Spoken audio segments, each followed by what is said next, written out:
Hello everyone, I am Nikita Gupta and today our topic of discussion is pharmaceutical analysis. So ये जो complete lecture रहेगा ये रहेगा pharmaceutical analysis के बारे में कि analysis क्या होती है, ठीक है, analysis कितने टाइप की होती है, किस बेसिस पर इसको क्लासिफाई किया गया है और फार्मास्यूटिक्स में एनालिसिस का क्या रोल है, फार्मास्यूटिक्स में एनालिसिस क्या रोल प्ले करती है, क्यों हम पढ़ रहे हैं एनालिसिस, ठीक है, और एनालिसिस किस तरीके से परफॉर्म की जाती है, ये सारी चीज़ें हम यहाँ पे पढ़ेंगे। तो हमारा स्टार्ट करते हैं topic pharmaceutical analysis.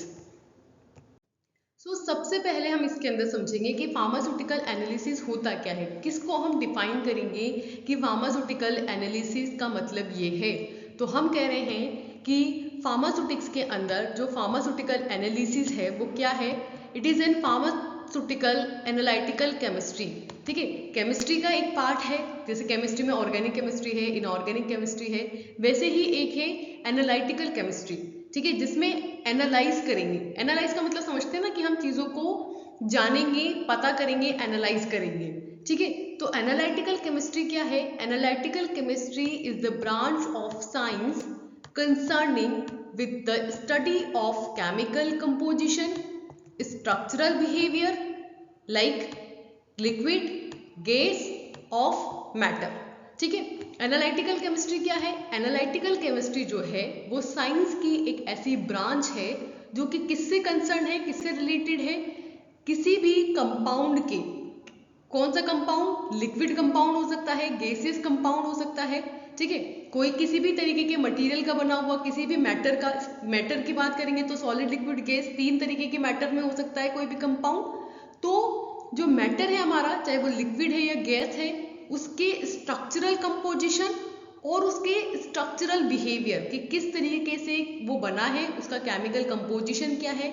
For an example जैसे H2SO4 है ना, केमिकल कंपाउंड है, किससे बन के मिलकर बना है, केमिकल स्ट्रक्चर कैसी है इसकी, H2 यानी कि 2 हाइड्रोजन के मॉलिक्यूल, S एक सल्फर का मॉलिक्यूल एंड O4 यानी कि 4 मॉलिक्यूल्स ऑफ ऑक्सीजन, ऑक्सीजन के 4 एटम्स, इनसे मिलकर के बना है।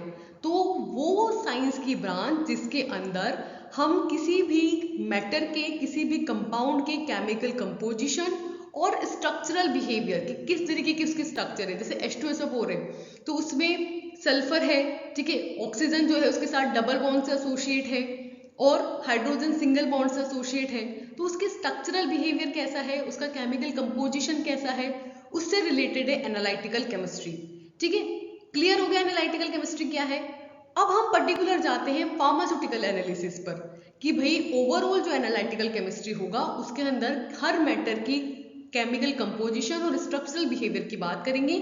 अब फार्मास्यूटिकल एनालिसिस में हम क्या करते हैं, तो pharmaceutical analysis may be defined as the process or consequence या we can say sequence of process to identify और quantify, identify को बोल सकते हैं qualitative and quantify को बोल सकते हैं quantitative, a substance और drug, ठीक है। तो फार्मास्यूटिकल जो एनालिसिस है उसको अगर हम डिफाइन करें तो हम कहेंगे कि फार्मास्यूटिकल एनालिसिस जो है वो एक ऐसा प्रोसेस है, इसके अंदर वो सारे प्रोसेस या कहेंगे सीक्वेंस ऑफ प्रोसेस, यानी कि प्रोसेस है इसका सीक्वेंस है ना, या तो सिंगल एक प्रोसेस या फिर प्रोसेस का सीक्वेंस कि एक पहला प्रोसेस, फिर सेकेंड ये प्रोसेस, फिर थर्ड ये प्रोसेस, तो प्रोसेस का सीक्वेंस किसके लिए, किसी भी ड्रग मॉलिक्यूल के या किसी भी सब्सटेंस जो है हमारे उसको आइडेंटिफाई करने के लिए। अगर हम उसको आइडेंटिफाई कर रहे हैं किसके बेसिस पर,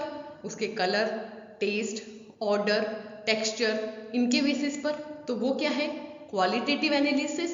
और अगर हम उसको क्वांटिफाई कर रहे हैं मतलब उसकी क्वांटिटी को मेजर कर रहे हैं किसके बेसिस पर, उसके वेट, ठीक है, या नंबर्स कि कितने हैं, 2 हैं, 5 हैं, 7 हैं, तो नंबर्स के बेसिस पर, वेट के बेसिस पर, वॉल्यूम के बेसिस पर, ठीक है। तो जब हम उसको क्वांटिफाई कर रहे हैं तो क्वांटिटेटिव एनालिसिस, ठीक है। दोबारा समझिएगा क्या बोला, फार्मास्यूटिकल एनालिसिस जो है वो एक प्रोसेस या प्रोसेसेस ऑफ सीक्वेंस, मतलब प्रोसेस का सीक्वेंस है जिसके अंदर किसी भी ड्रग मॉलिक्यूल को या किसी भी सब्सटेंस को हम क्वांटिफाई या आइडेंटिफाई करते हैं, यानी कि क्वालिटेटिव और क्वांटिटेटिव स्टडी करते हैं उसकी। ठीक है, तो इसको हम क्या कह सकते हैं? In another words, pharmaceutical analysis is an branch of science which deals with qualitative, quantitative and semi-quantitative estimation of a given pharmaceutical sample। तो इस तरीके से हम ये कह सकते हैं कि फार्मास्यूटिकल एनालिसिस क्या है? फार्मास्यूटिकल एनालिसिस साइंस की वो ब्रांच है जो कि किसी भी जो हमारा फार्मास्यूटिकल सैंपल है उस सैंपल के क्वालिटेटिव, क्वांटिटेटिव और सेमी क्वांटिटेटिव लेवल पर उसका एस्टिमेशन करती है, उसका पता लगाती है कि इसका क्वालिटेटिव में क्या पता लगाएंगे, कलर ऑर्डर टेस्ट के बारे में पता लगाएंगे, और क्वांटिटेटिव में उसकी क्वांटिटी कितनी है, कितने ग्राम में है, कितने ml में है, ये सब मेजर करेंगे, और सेमी क्वांटिटेटिव में उसमें कोई इम्प्यूरिटीज हैं उनको आइडेंटिफाई करेंगे। तो ओवरऑल किसी भी ड्रग कंपाउंड की, किसी भी सैंपल की ओवरऑल एस्टिमेशन करने के लिए उसकी क्वालिटेटिव, क्वांटिटेटिव और सेमी क्वांटिटेटिव एस्टिमेशन के लिए जो साइंस की ब्रांच यूज की जाती है वो है फार्मास्यूटिकल एनालिसिस। क्लियर है यहाँ तक? नेक्स्ट देखेंगे। नेक्स्ट देखो कि हमने कहा कि 3 टाइप्स की अपनी एनालिसिस होती है। एक होती है क्वालिटेटिव, एक होती है क्वांटिटेटिव और एक होती है सेमी क्वांटिटेटिव। ठीक है, अब इसको अगर हम इलोबरेटेड फॉर्म में कहें तो पहले हम समझेंगे क्वालिटेटिव एनालिसिस को। तो क्या है क्वालिटेटिव एनालिसिस? कि it may be defined as which analyte present in the sample. जो हमारा सैंपल है उसके अंदर कौन सा एनालाइट प्रेजेंट है उसको हम आइडेंटिफाई करेंगे। हमने जो लास्ट स्लाइड में जैसा बोला था कि क्वालिटेटिव दैट मीन्स आइडेंटिफाई, है ना, आइडेंटिफाई करेंगे हम, उसका पता लगाएंगे कि कौन सा एनालाइट है। कैसे पता लगाएंगे? कलर ऑर्डर टेस्ट के बेसिस पर। तो this has the goal to identify the various components present in the given sample on the basis of physical and chemical properties such as functional groups, elemental composition and melting point etc। देखो इसका जो पूरा overall गोल है किसका? Qualitative analysis को perform करने का। क्यों परफॉर्म कर रहे हैं? इसलिए परफॉर्म कर रहे हैं ताकि सैंपल में अलग अलग कंपोनेंट्स प्रेजेंट होते हैं, तो उसमें से किसी भी पर्टिकुलर कंपोनेंट को आइडेंटिफाई करने के लिए, या हम कह सकते हैं कि जितने भी कंपोनेंट्स प्रेजेंट हैं उनको आइडेंटिफाई करने के लिए, उनका पता लगाने के लिए, किसके बेसिस पर? उनकी फिजिकल प्रॉपर्टीज की बेसिस पर, उनकी केमिकल प्रॉपर्टीज के बेसिस पर हम उसको आइडेंटिफाई करेंगे।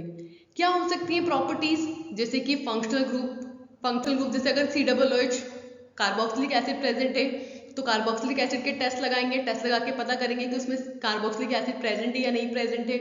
ठीक है, तो उसके फंक्शनल ग्रुप के बेसिस पर उसमें जो एलिमेंटल कंपोजिशन है कि कार्बन प्रेजेंट है, हाइड्रोजन प्रेजेंट है, ऑक्सीजन प्रेजेंट है, नाइट्रोजन प्रेजेंट है, तो इनके पर्टिकुलर टेस्ट लगाएंगे, है ना। टेस्ट पॉजिटिव आता है तो पता चल जाएगा कि नाइट्रोजन प्रेजेंट है या कार्बन प्रेजेंट है। तो इस तरीके से एलिमेंटल कंपोजिशन से। और तीसरा मेल्टिंग पॉइंट, कि उसका मेल्टिंग पॉइंट के लिए मेल्टिंग पॉइंट डिटर्मिनेशन अपरेटस आता है, उससे मेल्टिंग पॉइंट पता कर लेंगे। मेल्टिंग पॉइंट से हमें पता चल जाएगा कि ये जो मेल्टिंग पॉइंट है इस पर्टिकुलर कंपाउंड का होता है, तो उससे भी हम आइडेंटिफाई कर पाएंगे कंपाउंड को। ठीक है, तो इस तरीके से हम क्या करते हैं, उसके functional group, elemental composition, melting point से उस कंपाउंड का पता लगाते हैं। ठीक है, तो it is involve in the identification of element और ग्रुप। इससे क्या होता है, हमें जो भी हमारा सब्सटेंस है, सैंपल है, उसमें जो सब्सटेंस प्रेजेंट है उसमें जो जो ग्रुप्स हैं, जो जो एलिमेंट्स हैं, उनके बारे में हम आइडेंटिफाई कर पाते हैं। ठीक है, तो इट इज आइडेंटिफाई बाय, किसके थ्रू इसको आइडेंटिफाई करते हैं? First, formation of precipitate. अगर कोई पीपीटी बनी है तो उसे आइडेंटिफाई करेंगे कि पीपीटी बनी है, किस तरीके की पीपीटी है, तो उससे आइडेंटिफाई करेंगे। सेकेंड है change in colour during reaction. कोई केमिकल रिएक्शन हुई, रिएक्शन से अगर कोई कलर चेंज हुआ तो उससे आइडेंटिफाई कर सकते हैं। Third is evaluation of gases अगर निकल रही हैं, CO2 गैस निकल रही है, नाइट्रोजन निकल रही है, हाइड्रोजन निकल रही है, तो उससे पता चलेगा कि केमिकल रिएक्शन हो रही है, रिएक्शन के रिजल्टेंट ये प्रोडक्ट बन रहा है। ठीक है, तो गैस के निकलने से, पीपीटी के फॉर्म होने से या कलर चेंज से हमको पता चलेगा कि यहाँ पे पर्टिकुलर केमिकल रिएक्शन परफॉर्म हुई है। ठीक है, पहली चीज। दूसरी चीज, ये ये प्रोडक्ट बन के आया है तो पहले सब्सटेंस क्या रहा होगा, रिएक्टेंट क्या रहा होगा, उसके बारे में पता चलता है। तो इस तरीके से क्वालिटेटिव एनालिसिस परफॉर्म किया जाता है कि जिससे हम उस सब्सटेंस को आइडेंटिफाई करते हैं। ठीक है, नेक्स्ट देखो, नेक्स्ट है कि these are mainly divided into 4 types. ये जो क्वालिटेटिव एनालिसिस है इसको 4 टाइप्स में डिवाइड किया गया है। फर्स्ट है केमिकल मेथड, सेकंड है physiochemical method, third is biological method and fourth is microbiological method. ठीक है, इसको 4 मेजर मेथड्स में डिवाइड किया गया है। इन मेथड्स के थ्रू हम क्वालिटेटिव एनालिसिस परफॉर्म करते हैं। केमिकल मेथड में केमिकल रिएक्शन परफॉर्म होगी। ठीक है, उस केमिकल रिएक्शन से हमको पता चलेगा कि प्रोडक्ट क्या बना है, सब्सटेंस क्या बना है, उसे आइडेंटिफाई कर सकते हैं। सेकंड फिजियोकेमिकल मेथड, जिसमें कोई फिजिकल चेंज होगा, फिजिकल विथ केमिकल चेंज, मतलब केमिकल रिएक्शन के रिजल्टेंट कोई फिजिकल चेंज हो सकता है। जैसे कि फिजिकल रिएक्शन चेंज में आ सकता है कि सॉलिड टू लिक्विड में कन्वर्ट होना या लिक्विड टू गैस में कन्वर्ट होना, स्टेट ऑफ मैटर का चेंज होना, इस तरीके की चीजें फिजिकल चेंज में आती हैं।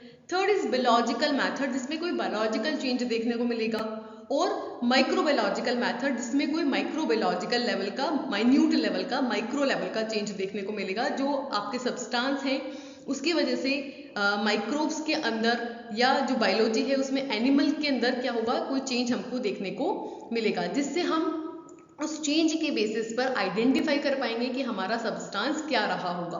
क्लियर है? नेक्स्ट देखो, नेक्स्ट सेकंड है अपने क्वांटिटेटिव एनालिसिस। क्वांटिटेटिव मतलब कि जिसमें किसकी बात करेंगे, क्वांटिटी की बात करेंगे।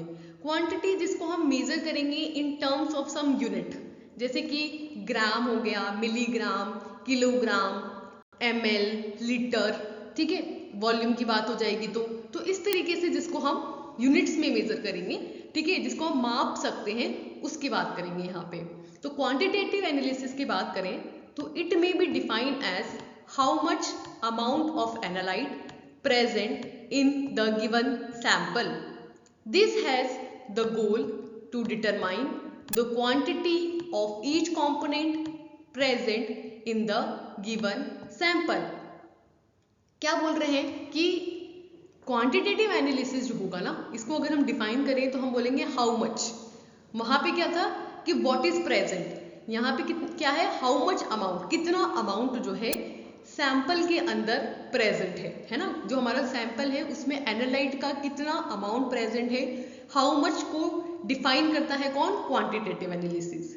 ठीक है, तो इसका मेन गोल क्या है, इसका गोल है कि हम जो हमारा सैंपल है उसमें कौन कौन से कंपाउंड प्रेजेंट है उसको आइडेंटिफाई तो हमने क्वालिटेटिव से कर लिया, अब क्वांटिटेटिव से हम ये आइडेंटिफाई करेंगे कि कितना अमाउंट उनका प्रेजेंट है, हर कंपोनेंट का कितना अमाउंट जो है उसकी कितनी क्वांटिटी हमारे पास प्रेजेंट है। ठीक है, so it is used for determining और estimate of quantity of drug और कंपोनेंट। इसको किसके लिए यूज किया जाता है, जो भी हमारा ड्रग है, जो भी हमारा कंपोनेंट है, उसकी क्वांटिटी को डिटरमाइन करने के लिए, उसकी क्वांटिटी को एस्टिमेट करने के लिए, पता लगाने के लिए इसको यूज किया जाता है। ठीक है, इट इज ऑफ 4 टाइप्स, 4 तरीके का होता है। फर्स्ट है limit test, second is titration, third is chromatography and fourth is instrumentation.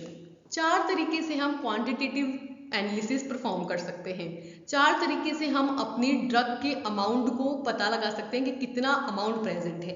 कैसे करेंगे, लिमिट टेस्ट से कर सकते हैं। लिमिट टेस्ट से हमको पता चल जाएगा कि अगर लिमिट टेस्ट फेल हो जाता है, मतलब कि ज्यादा अमाउंट है, लिमिट टेस्ट पास हो गया तो मतलब कि जो हमारी रेंज है स्टैंडर्ड की उससे कम अमाउंट है। इसी तरीके से टाइट्रेशन में भी पता चल जाएगा, क्योंकि उसमें भी मेजरमेंट करके हमारे पास अमाउंट आ जाता है। ठीक है, नॉर्मेलिटी आ जाती है, वॉल्यूम आ जाता है। थर्ड है क्रोमेटोग्राफी। क्रोमेटोग्राफी में भी हमको पता चल जाता है ना, क्रोमेटोग्राफी में भी सेपरेशन करके हम हमारे कंपोनेंट को पता कर सकते हैं कि कितना अमाउंट प्रेजेंट है। और फोर्थ इंस्ट्रूमेंटेशन में तो पर्टिकुलर इंस्ट्रूमेंट्स होते हैं, उस इंस्ट्रूमेंट के थ्रू हमको डायरेक्टली डाटा पता चल जाता है। तो इस तरीके से लिमिट टेस्ट के थ्रू, टाइट्रेशन के थ्रू, क्रोमेटोग्राफी के थ्रू, इंस्ट्रूमेंटेशंस के थ्रू जो है हम क्वांटिफाई कर सकते हैं, हम पता लगा सकते हैं कि कितना अमाउंट जो है एनालाइट का हमारे सैंपल में प्रेजेंट है। क्लियर है? नेक्स्ट देखो, नेक्स्ट है on the basis of quantity this quantitative method is divided into 5 subsections. First is proximate analysis, second is partial analysis, third is complete analysis, fourth is structural analysis and fifth is trace analysis.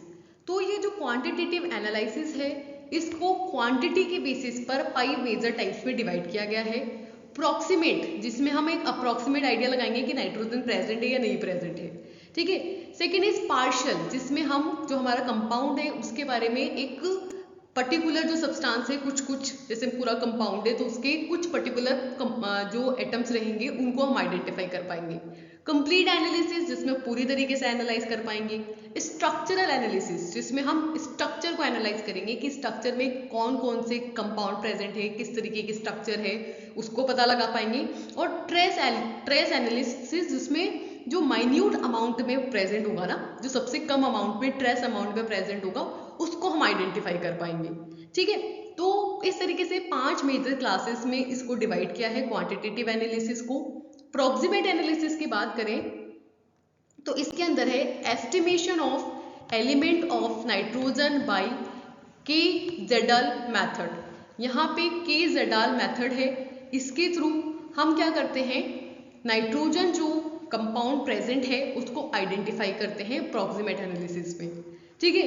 इसी तरीके से partial analysis है, इसके अंदर जो हमारा compound है उसका क्या करते हैं, estimation of particular substance in A given compound. जो हमारा कंपाउंड है उसके अंदर जो पर्टिकुलर हमारा सब्सटेंस है, कि कोई एक पर्टिकुलर सब्सटेंस है, उसको हम आइडेंटिफाई कर रहे हैं। ध्यान रखना कि प्रॉक्सिमेट में हमने एलिमेंट को आइडेंटिफाई किया है और इसके अंदर पार्शियल के अंदर हम पर्टिकुलर सब्सटेंस को आइडेंटिफाई कर रहे हैं, ठीक है।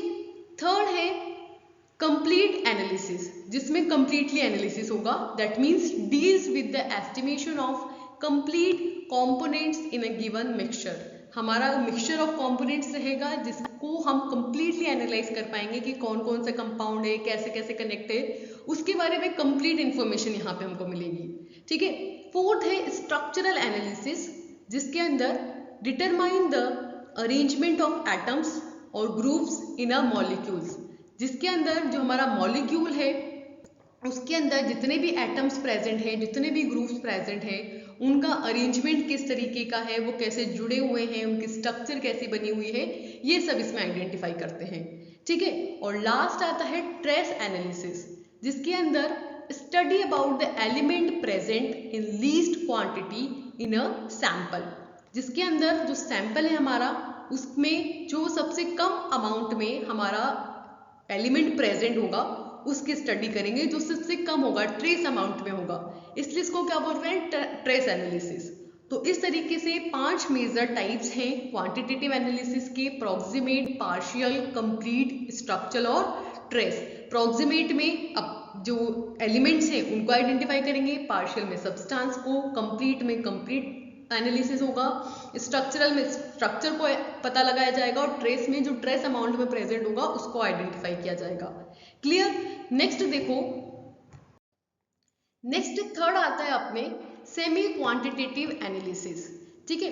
इसमें क्या करते हैं, it is the type of analysis which only describe whether the quantity of impurity present in a given sample is below or above the specific limit test such as limit test। तो basically qualitative में quality पता चल गई, quantitative में quantity पता चल गई। अब हम क्या पता कर रहे हैं कि अगर कोई इम्प्यूरिटी अगर प्रेजेंट है तो वो पता कर रहे हैं, उसके लिए एक अलग टाइप बनाया गया है, वो है सेमी क्वांटिटेटिव एनालिसिस। ये जो टाइप का एनालिसिस होगा ये सिर्फ ये बताता है कि जो हमारा सैंपल है अगर उसमें कोई इम्प्यूरिटी प्रेजेंट है तो उसको आइडेंटिफाई करते हैं। तो इसके लिए क्या परफॉर्म करते हैं, limit test. Limit test particular substance के लिए एक अलग स्पेसिफिक लिमिट टेस्ट होगा, उस लिमिट रेंज, उसकी एक लिमिट रेंज होगी, उस रेंज से ऊपर इम्प्यूरिटी प्रेजेंट है, उस रेंज से नीचे कम अमाउंट में इम्प्यूरिटी प्रेजेंट है, ये यहाँ पे आइडेंटिफाई किया जाता है, ठीक है। तो ये होता है सेमी क्वांटिटेटिव एनालिसिस, ठीक है। ये 3 टाइप का हो गया, qualitative, quantitative and semi quantitative. Clear. Next देखेंगे, next is scope of analysis. Analysis का स्कोप क्या है, ठीक है। सबसे पहले हमने देखा कि फार्मास्यूटिकल एनालिसिस क्या है, फिर फार्मास्यूटिकल एनालिसिस को 3 टाइप्स में डिवाइड किया, क्वालिटेटिव, क्वांटिटेटिव और सेमी क्वांटिटेटिव। अब हम देखेंगे कि ये जो फार्मास्यूटिकल एनालिसिस हम पढ़ रहे हैं ना, इसका क्या स्कोप है, क्यों पढ़ रहे हैं, क्या काम आएगा हमारे ये फार्मास्यूटिक्स के अंदर, ये हम डिस्कस करेंगे। ठीक है, तो नेक्स्ट समझेंगे स्कोप ऑफ एनालिसिस। इसके अंदर है कि the basic importance of pharmaceutical analysis is its utility in standardization and quality control of medicines and drug substance to ensure the quality and stability of the final product। ठीक है, तो क्या बोल रहे हैं कि जो फार्मास्यूटिकल एनालिसिस है ना, उसकी जो बेसिक इंपॉर्टेंस है वो किसके अंदर है कि जो भी हमारे ड्रग हैं, जो भी हमारे मेडिसिन हैं, उसको स्टैंडर्डाइजेशन करने में, मतलब उसको एक स्टैंडर्ड उसका सेट करने में कि ये स्टैंडर्ड लिमिट है। ठीक है, यहाँ पे इस स्टैंडर्ड लिमिट में अगर इसको यूज़ किया जाएगा तो ये उतनी ही ज़्यादा इफेक्टिव होगी। ठीक है, उसको स्टैंडर्ड पहले फिक्स किया और फिर बाकी जितनी भी ड्रग्स बनाई, मेडिसिन बनाई, वो उस स्टैंडर्ड के अकॉर्डिंग बनाई गई। ठीक है, तो बेसिकली यहाँ पे हम क्या करते हैं, जो भी हमारे ड्रग सब्सटेंस हैं, जो भी मेडिसिन हैं, उसका स्टैंडर्डाइजेशन करते हैं, उसकी क्वालिटी कंट्रोल की टेस्टिंग करते हैं कि लिमिट क्वांटिटी में ही, लिमिट अमाउंट ही जो है हमने एज ए ड्रग वहाँ पे दिया हो, जो उसको स्टैंडर्ड सेट किया हुआ है उसके अकॉर्डिंग ही कंट्रोल कंडीशंस में वो ड्रग बनाई गई हो। ठीक है, तो यहाँ पे क्वालिटी कंट्रोल टेस्टिंग की जाती है। क्यों? ताकि जो हमारा फाइनल प्रोडक्ट बन के आए उसकी क्वालिटी जो हो वो इंश्योर हो कि अच्छी क्वालिटी का प्रोडक्ट है और स्टेबिलिटी, स्टेबल हो वो, मतलब कि एनवायरनमेंट के साथ, एटमॉस्फेरिक कंडीशंस के साथ, ह्यूमिडिटी के साथ, ऑक्सीजन के साथ, पैकेजिंग के साथ। ठीक है, वहाँ पे वो स्टेबल हो पाए। ऐसा नहीं हो कि रिएक्शन करके जो हमारा फाइनल प्रोडक्ट हमने जब बना के दिया था तब बिल्कुल सही था और फिर बाद में उसने रिएक्शन करके और कुछ और बना लिया जो कि हजार्डस हो सकता है, टॉक्सिक हो सकता है। तो उसकी स्टेबिलिटी को हम चेक करते हैं, उसकी क्वालिटी को हम चेक करते हैं क्वालिटेटिव एनालिसिस मेथड्स को यूज करके। ठीक है, तो it's mainly deals in procedure of drug discovery, isolation from plants and insulin, standardisation and quality control. Majorly के जो फार्मास्यूटिकल एनालिसिस है किस किस के साथ डील करती है। सबसे पहले तो जो ड्रग की डिस्कवरी हम करते हैं उस टाइम पे जो प्रोसीजर्स यूज करते हैं उसके साथ डील करती है। सेकंड, प्लांट सोर्सेज से और अदर डिफरेंट सोर्सेज से जो हम इंसुलिन को आइसोलेट करते हैं, निकालते हैं वहाँ से। जैसे अगर किसी एनिमल से हम इंसुलिन को एक्सट्रैक्ट आउट कर रहे हैं, किसी प्लांट से हम किसी पर्टिकुलर केमिकल कॉन्सेंट्रेट को एक्सट्रैक्ट आउट कर रहे हैं, आइसोलेट कर रहे हैं, तो वहाँ पे ये यूज़ किया जाता है। इसके अलावा जब हम किसी अदर सोर्स से निकालते हैं तो उस टाइम पे, और जैसे कि जब ड्रग को फॉर्मुलेट करते हैं, डिज़ाइन करते हैं, तब उस टाइम पे उसकी क्वालिटी को चेक करने के लिए क्वालिटी कंट्रोल डिपार्टमेंट जो है डिफरेंट टेस्ट परफॉर्म करता है, स्टैंडर्डाइजेशन किया जाता है, स्टैंडर्ड सिचुएशंस जो है वो मेंटेन की जाती है, प्रोडक्ट का स्टैंडर्डाइजेशन किया जाता है कि स्टैंडर्ड के साथ ये कितना मैच कर रहा है। ठीक है, अगर स्टैंडर्ड की एक जो लिमिट है उससे एक सर्टेन डेविएशन को अलाउड किया जाता है, उससे ज़्यादा डेविएशन अगर होता है, उससे ज़्यादा चेंज होता है तो फिर उस बैच को फेल किया जाता है। तो वहाँ पे स्टैंडर्डाइजेशन के अंदर, क्वालिटी कंट्रोल के अंदर जो है इसको मेजरली यूज़ किया जाता है। ठीक है, नेक्स्ट क्या कह रहे हैं कि basic utilisation of analysis is to utility in standardization and quality control of medicines and drug substance to ensure the quality and stability of the final product। ठीक है, तो बेसिकली क्या होगा इसमें कि जो बेसिक यूटिलाइजेशन है एनालिसिस का, जो मेनली इसको यूज़ किया जाता है वो किसमें करते हैं, जो भी अपने ड्रग्स हैं, मेडिसिन हैं, उसकी क्वालिटी टेस्ट करने के लिए, उसको स्टैंडर्डाइज करने के लिए, ताकि जो अपना फाइनल प्रोडक्ट आए, ठीक है, वो उसकी क्वालिटी इंश्योर करें, हम उसकी स्टेबिलिटी को इंश्योर करें। ठीक है, नेक्स्ट देखो, तो इस तरीके से फार्मास्यूटिक्स में कौन कौन से सेक्टर्स रहेंगे, कौन कौन से एरियाज रहेंगे जहाँ पे मेजरली फार्मास्यूटिकल एनालिसिस को यूज़ किया जाएगा। तो फर्स्ट है जियोलॉजिकल एरिया। जियोलॉजिकल एरिया की बात करें तो यहाँ पे to analyse ground water, minerals, rocks, salts. जो जियोलॉजिकल है मतलब कि जो अर्थ से रिलेटेड है, तो वहाँ पे ग्राउंड में कितना वाटर प्रेजेंट है, कहाँ पे वाटर प्रेजेंट है, किस तरीके का वाटर है, वाटर की क्वालिटी क्या है, उसमें कितने मिनरल्स हैं, रॉक्स कैसी हैं, कितनी हैं। ठीक है, कितनी हार्ड है, ठीक है, सॉल्ट्स कितने प्रेजेंट है, वो सब आइडेंटिफाई करने के लिए, एनालाइज करने के लिए। सेकंड है इन एग्रीकल्चरल एरिया, एग्रीकल्चरल में to determine the composition of soil, production of fertiliser.